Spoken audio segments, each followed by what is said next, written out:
Hello everyone. तो मैं हूं एडवोकेट तुलसीराम सिंह और आप देख रहे हैं मेरा यूट्यूब चैनल। तो कैसे हैं आप? आशा करता हूं अच्छे होंगे, स्वस्थ होंगे, मस्त होंगे। आज हम बात करेंगे, चूँकि कई सारे मेरे जो सब्सक्राइबर थे उनका मेल भी आया था, लॉ स्टूडेंट का मेल आया था। उन्होंने मेरे से पूछा था कॉपीराइट के बारे में। चूँकि अभी एक दिन पहले की बात है, मानिए जाने माने जो बॉलीवुड के जाने माने हम शकल हैं, जो चेहरे हैं, श्री अमिताभ बच्चन जी, जिन्होंने अपने चेहरे, अपनी आवाज़ और अपनी पर्सनैलिटी से रिलेटेड उन्होंने दिल्ली हाई कोर्ट में कॉपीराइट के लिए अपने खुद की कॉपीराइट के लिए उन्होंने याचिका डाली थी, जो पिटीशन डाला था। तो फाइनली हाई कोर्ट ने उनको कॉपीराइट उनकी आवाज़ और उनकी जो फेस है, जो उनकी शक्ल है, सबकी कॉपीराइट फाइनली दे दिया गया है। तो आज मैं बात करूंगा पूरा विस्तार से कि कॉपीराइट है क्या, कब, कैसे, क्या मिल सकता है, सारी डिटेल, पूरी डिटेल बात करेंगे। तो चलिए शुरू करते हैं वीडियो। सबसे पहले हम ये जानेंगे कॉपीराइट है क्या। तो आपको बताना चाहूँगा 1957 में 1957 में स्वतंत्र भारत का पहला कॉपीराइट एक्ट बना, जिसे कॉपीराइट एक्ट 1957 के नाम से जाना जाता है। हालांकि इससे पहले भी भारत में कॉपीराइट एक्ट था, लेकिन यह ब्रिटेन के इंपीरियल कॉपीराइट एक्ट 1911 पर आधारित था। इसलिए 1957 में इस एक्ट को निरस्त कर दिया गया और एक नया कॉपीराइट एक्ट लागू किया गया, जिसे प्रतिलिपीय अधिकार अधिनियम 1957 के नाम से भी जाना जाता है। जैसे आप समझ गए कॉपीराइट का जो शुरुआत कैसे हुआ था। इस एक्ट में अब तक कई ऐसे अमेंडमेंट, संशोधन हो चुके हैं, जैसे कि हाल में ही 2019 में एक अमेंडमेंट हुआ था, जिसे अपीलाट बोर्ड की स्थापना, कॉपीराइट सोसाइटीज़ की टैरिफ स्कीम और रॉयल्टी से जुड़े कई प्रस्ताव थे। इसी तरह पहले भी कई संशोधन हो चुके हैं। देखिए, एक चीज़ बताना चाहूँगा, जो भारतीय कानून है, भारतीय संविधान है, भारतीय कानून है, चाहे आईपीसी हो, सीआरपीसी हो, इसमें समय समय पर, समय के अनुसार और सिचुएशन के हिसाब से इसमें अमेंडमेंट आते रहते हैं, बदलाव होते रहते हैं, आगे बढ़ते हैं। दरअसल समय समय पर जो कंटेंट की प्रकृति और प्रारूप बदल जाते हैं। जैसे कि 1957 में जब कॉपीराइट एक्ट लागू हुआ था, तब इंटरनेट नहीं था, इसलिए डिजिटल कंटेंट का कोई भी स्कोप नहीं था। लेकिन जब बाद में इंटरनेट का आविष्कार हुआ तो डिजिटल कंटेंट की एक बाढ़ सी आ गई। इसलिए कॉपीराइट एक्ट में संशोधन कर डिजिटल कंटेंट से जुड़े कई नियम जोड़े गए। अब देखिए, कॉपीराइट चीज़ के में, जैसे कॉपीराइट के बारे में तो आप लोग समझ गए, कब शुरू हुआ, कब कैसे क्या हुआ। अब कॉपीराइट में क्या क्या आता है, किन किन चीज़ों की कॉपीराइट मिल सकती है। अगर आप सोच रहे हैं कि कॉपीराइट एक्ट के तहत सिर्फ लेख, फोटो, वीडियो और म्यूजिक ही आता है, तो आप गलत सोच रहे हैं, क्योंकि इस एक्ट के तहत संरक्षण पाने वाली सामग्री की लिस्ट बहुत लंबी है। असल में इस एक्ट के तहत निम्नलिखित बहुत सारे ऐसे सामग्री हैं जो आते हैं। तो आइए जानते हैं कौन कौन सी सामग्री है। वीडियो पर पूरे बने रहिएगा, क्योंकि पूरा विस्तार से बात करेंगे कॉपीराइट के बारे में। और ख़ासतौर पर अगर आप यूट्यूबर हैं तो ज़रूर ये वीडियो पूरा सुनिएगा। साहित्यिक रचना, गीत, कहानी, कविता, नाटक, उपन्यास, एकांकी, लघु कथा, पटकथा, लेख, निबंध आदि। साहित्य के क्षेत्र में एक बार रिपीट करना चाहूँगा, गीत, संगीत, कविता, नाटक, उपन्यास, एकांकी, लघु कथा, पटकथा, लेख, निबंध आदि। चलचित्र के क्षेत्र में वीडियो, फिल्म, डॉक्यूमेंट्री, एनिमेशन आदि, चेहरे, ये सब भी आते हैं। अगर इसके बाद में अगर हम ध्वनि की बात करते हैं, ध्वनिकन अगर की बात करते हैं, तो जैसे आवाज़ हो गया, रिकॉर्डिंग हो गया, साउंड इफेक्ट हो गया, वाद्य यंत्र से उत्पन्न ध्वनि, संगीत आदि। चित्र की बात करते हैं, फोटोग्राफ, रंगचित्र, रेखाचित्र, आरेख, मानचित्र, चार्ट, पेंटिंग, कार्टून आदि। कलात्मक डिज़ाइन की अगर बात करते हैं, तो किसी भवन, संरचना आदि का डिज़ाइन अथवा नक्शा।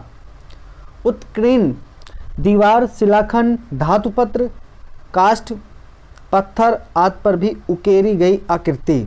मूर्तिकला धातु, पत्थर, लकड़ी, रबर, प्लास्टिक आदि की कलात्मक मूर्तियाँ। डिजिटल सामग्री, इसके अंतर्गत क्या क्या आता है? इलेक्ट्रॉनिक, मेल, लेख, कोड, वेबसाइट, ई book, graphics, video, games, mobile application, software, computer program, श्रेणियाँ, आंकड़े आदि। व्याख्यान में अभिभाषण, भाषण, प्रवचन आदि। प्रस्तुतिकरण में गायन, अभिनय, नृत्य, जादू, कर्तव्य, तमाशा, कलाबाजी, मदारी का खेल, नाटक आदि। प्लेट, ब्लॉक, संचा, मैट्रिक, अंतरक, निगेटिव या कोई ऐसी युक्ति जिसकी मदद से किसी कृत्य को प्रिंट या प्रोड्यूस, रिप्रोड्यूस किया जा सके। ऊपर वर्णित मतलब ऊपर जितने भी सामग्री दिए गए हैं वो सारे पर कॉपीराइट लाया जा सकता है, कॉपीराइट लिया जा सकता है। अब इसमें इसका जो मालिक कौन होता है, जैसे कॉपीराइट के बारे में आप पता चल गया, इतनी सारे मैंने जो लिस्ट गिना दी ये सारी चीज़ें कॉपीराइट के अंतर्गत आती हैं। अब इसमें कौन कौन मतलब क्या कहते हैं, इसके मालिक कैसे होते हैं? जब कोई व्यक्ति किसी मौलिक कृति की रचना करता है तो वह उसका कॉपीराइट होल्डर होता है।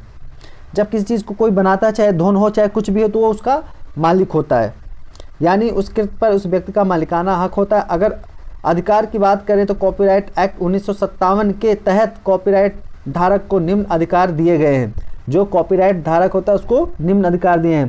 कृति को आंशिक या पूर्ण रूप से पुनर्उत्पादित करना, प्रतिलिपि बनाना, फोटोकॉपी जिसको बोलते हैं, या कॉपी बनाना, सार्वजनिक रूप से प्रकाशित करना, फिल्मांकन करना, कृति से संबंधित कोई भी फिल्म या वीडियो बनाना, ध्वनिकरण करना या गाना या संगीत बद्ध करना, किसी दूसरी भाषा में अनुवाद करना, ट्रांसलेट करना, डिजिटल रूप में संग्रह, किसी को उपयोग हेतु अनुमति देना, कॉपीराइट का हस्तांतरण करना, किसी को किराए पे देना या बेचना। अवधि, अब इसके बाद जो आती है कॉपीराइट की अवधि क्या होता है, टाइम क्या होता है? जब कोई रचनाकार किसी कृति या निर्माण करे तो उसे सार्वजनिक रूप से प्रकाशित या संसूचित करता है तो उसी वक्त उस कृति पर रचनाकार का अधिकार कॉपीराइट हो जाता है और यह अधिकार उसकी मृत्यु के 60 वर्ष बाद तक बना रहता है। यानी कि कॉपीराइट होल्डर की मृत्यु के 60 दिन मैं माफ़ी चाहता हूँ, 60 वर्ष तक उस कृति पर उसके अधिकार का कॉपीराइट रहता है। अगर किसी की मौत हो जाती है, अगर किसी चीज़ को लेकर उस पर अगर कॉपीराइट उसने ले रखा है तो उसके मरने के 60 साल तक भी उसका ही अधिकार होता है। अब सवाल यह है कि कॉपीराइट का उल्लंघन कैसे होता है, यानी कि क्या करने पर उल्लंघन माना जाता है, कॉपीराइट का वायलेशन माना जाता है। तो इसके मुताबिक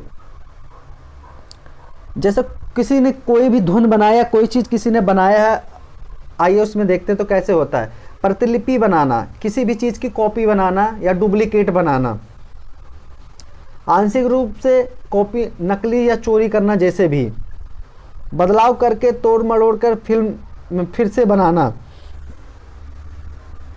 प्रकाशित करना, सार्वजनिक रूप से पब्लिश करना, भाषांतरण करना, किसी और भाषा में अनुवाद करना, किसी अन्य माध्यम से बदलना, डिजिटल माध्यम से बदलना, व्यक्तिगत लाभ अथवा व्यावसायिक उपयोग में प्रतियां तैयार करना, किराए पर उपलब्ध कराना। ये सारे कॉपीराइट वायलेशन के मतलब फैक्ट हैं, ऐसे तत्व हैं, बिंदु हैं जो कॉपीराइट को वायलेट करते हैं। अब देखिए इसको सही तरीके से इसको फेयर यूज़ करने का तरीका क्या है। आपने अपने फेयर यूज़ पॉलिसी के बारे में अगर सुना होगा तो इसमें दरअसल कॉपीराइट प्रोटेक्टेड कंटेंट को कुछ शर्तों के अधीन इस्तेमाल करने की इजाज़त देती है और ऐसा करने से कॉपीराइट का उल्लंघन नहीं होता है। लेकिन सवाल यह है कि यह शर्तें कौन कौन सी, आइए जानते हैं। किसी कृति का प्राइवेट या निजी उपयोग जिसमें अध्ययन या अनुसंधान में शामिल हो या नियम, तो उस पर कंप्यूटर प्रोग्राम पर कॉपीराइट लागू नहीं होता है। जैसे आप कृति या प्राइवेट या निजी उपयोग किसी कृत्य को समालोचन या समीक्षा, समसामयिकी घटनाओं तथा क्रियाकलापों की रिपोर्ट तैयार करना जिसमें सार्वजनिक रूप से दिए गए व्याख्यान भी शामिल है, किसी ऐसे कंप्यूटर प्रोग्राम की प्रतियां बनाना जिसके लिए लाइसेंस अथवा अनुमति प्राप्त हो, सार्वजनिक रूप से पब्लिक डोमेन में उपलब्ध सामग्री का अस्थायी रूप से भंडारण स्टोरेज करना, गैर वाणिज्यिक व्यक्तिगत उपयोग के लिए वैध रूप से लीगल तरीके से खरीदी गई प्रति से कंप्यूटर प्रोग्राम की प्रति तैयार करना, न्यायिक कार्रवाई की रिपोर्ट हेतु किसी कृत्य का पुनर्उत्पादन करना, विधानमंडल के किसी सदन के सचिवालय द्वारा जारी किसी कृत्य या उस सदन के सदस्यों के उपयोग के लिए पुनर्उत्पादन करना, किसी विधि कानून द्वारा जारी किसी प्रमाणित प्रति में किसी भी कृत्य का पुनर्उत्पादन करना, किसी भी प्रकाशित साहित्य या नाट्यकृत्य के यथोचित उदाहरणों का जनता के सुपठन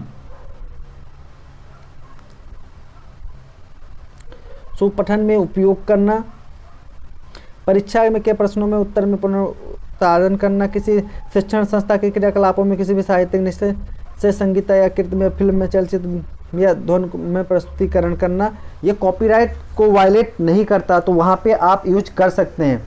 हम बात करेंगे आप कॉपीराइट बोर्ड, जाइएगा नहीं, पूरी डिटेल बताएंगे और वीडियो को पूरा देखिएगा। देखिए, अगर कॉपीराइट बोर्ड की बात करते हैं, ठीक है, तो संबंधित वाले सर्वोच्च संस्था यानी कि यह सुप्रीम कोर्ट की तरह काम करती है, जिसमें कॉपीराइट संबंधी मामलों का निपटारा किया जाता है।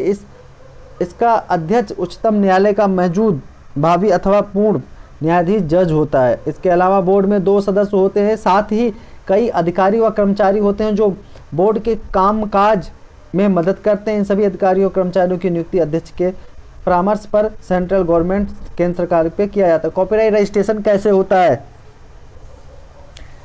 कॉपीराइट रजिस्ट्रेशन के लिए प्रतिलिपि अधिकार कार्यालय में एक कॉपीराइट रजिस्टर होता है, जिसमें कृत्य का नाम, शीर्षक, रचयिता का नाम, प्रकाशक का नाम, प्रकाशन का तारीख, कॉपीराइट धारक का नाम, पता, कृत्य, ये सब विशेषताएं दी जाती हैं। और रजिस्टर हमेशा कॉपीराइट ऑफिस में मौजूद रहता है, जिसे पेटेंट संबंधी जानकारी होती है।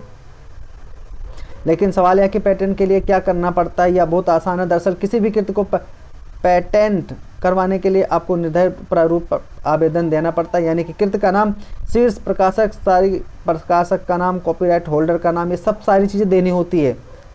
अब देखिए, कॉपीराइट सज़ा और उसके उल्लंघन के बारे में बात करते हैं। अगर उल्लंघन होता है तो सज़ा क्या होगा? अब आम बात करते हैं, अगर यानी कि जब कोई कॉपीराइट का उल्लंघन अपराध करता है तो उसे कॉपीराइट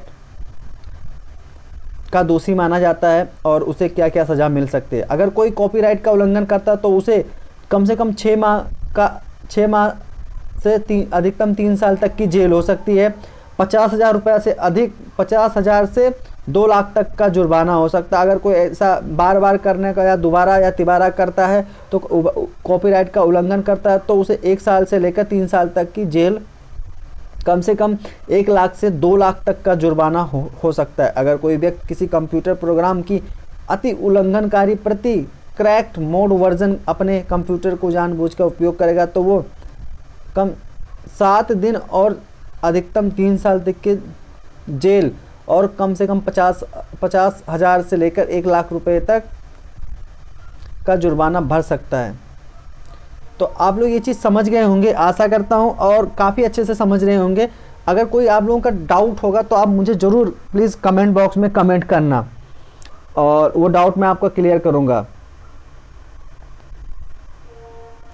और एक चीज़ और, वीडियो में ख़त्म करने से पहले DMCA क्या होता है, जो कि डिजिटल कंटेंट क्रिएटर हैं, ठीक है, के बारे में DMCA के बारे में जानना बहुत ज़रूरी है, ठीक है, क्योंकि यह एक ऐसा कॉपीराइट लॉ है जो डिजिटल कंटेंट क्रिएटर के लिए बनाया गया है। दरअसल ये ऑनलाइन कंटेंट क्रिएटर के हितों की रक्षा करता है। तो ये भी 1957 में ही, इसका कोई लेना देना नहीं, लेकिन कॉपीराइट से जुड़ा एक महत्वपूर्ण है। डिजिटल मिलेनियम कॉपीराइट एक्ट 1998 अमेरिकी राष्ट्रपति बिल क्लिंटन ने लागू किया था। इस कानून को मकसद डिजिटल कंटेंट को प्रोटेक्ट करना। दरअसल इसकी बाकी वीडियो में कोशिश करूंगा कि अपने नेक्स्ट वीडियो में मैं आप लोगों को बनाऊं, ये वीडियो चूँकि काफ़ी बड़ी हो रही है, तो मैं नहीं चाहता हूँ ना कि आप लोग बोर हों, तो इसके बारे में मैं नेक्स्ट सेशन में ये वीडियो बनाऊंगा सेकंड पार्ट में। तो इसलिए मैं सोचा कि थोड़ा बहुत आप लोगों को बता दिया जाए। तो आने वाली जो मेरी वीडियो होगी, नेक्स्ट वीडियो होगी, उसमें सारा बताया जाएगा, और आशा करता हूँ आप लोग अच्छे से भी समझ भी रहे होंगे। तो आने वाले समय में एक बेहतरीन वीडियो फिर लेके आएंगे, फिर मिलूंगा एक नई वीडियो के साथ, नए जोश के साथ। तो तब तक के लिए मैं आप लोगों से इजाज़त लेना चाहूँगा, फिर मिलूंगा नई वीडियो के साथ। एक बार अगेन बोल रहा हूँ, जय हिंद।